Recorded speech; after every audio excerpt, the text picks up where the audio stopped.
have another panelist from our XM Bank panel, Scott McGabro from GE. Thank you for being with us.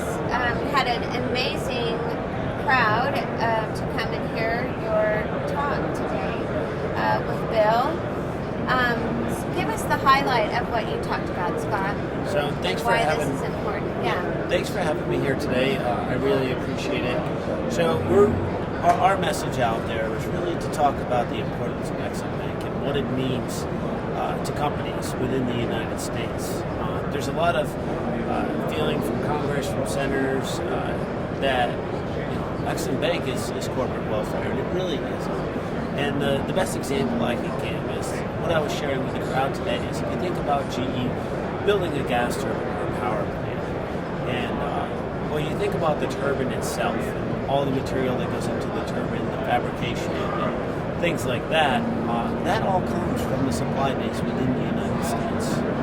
But then for each gas turbine, it requires 2.5 acres of material that go with the turbine, none of which is made by GE. Okay. It comes from our supply base. Not 100% in the U.S., but a good portion of that comes from the United States. Now, with every gas turbine that's sold, we also sell a generator and all the associated material, and then the steam turbine. And that's just the core.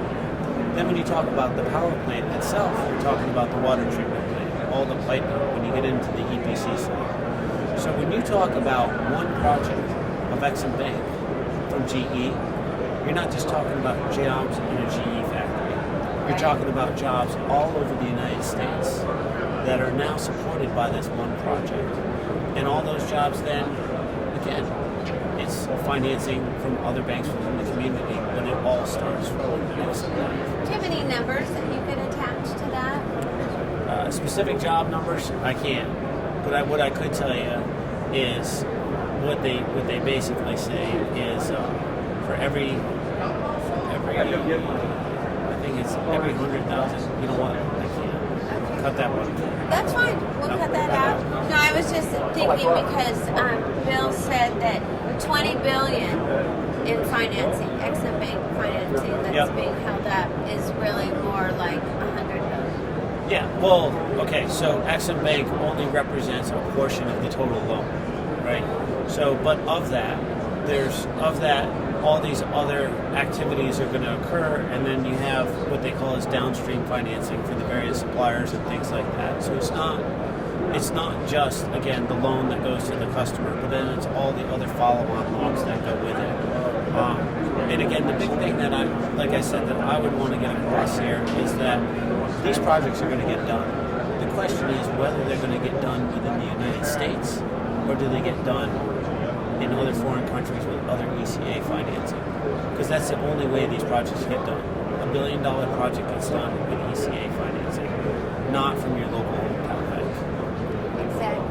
All right. Well, thank you. I think that's a good message. And again, we hope that our viewers will show their support for the legislation that hopefully will be passed in December and get this show on the road again. And I'll shoot on for what Bill shared. It's exportersforxm.org. It only takes 15 seconds.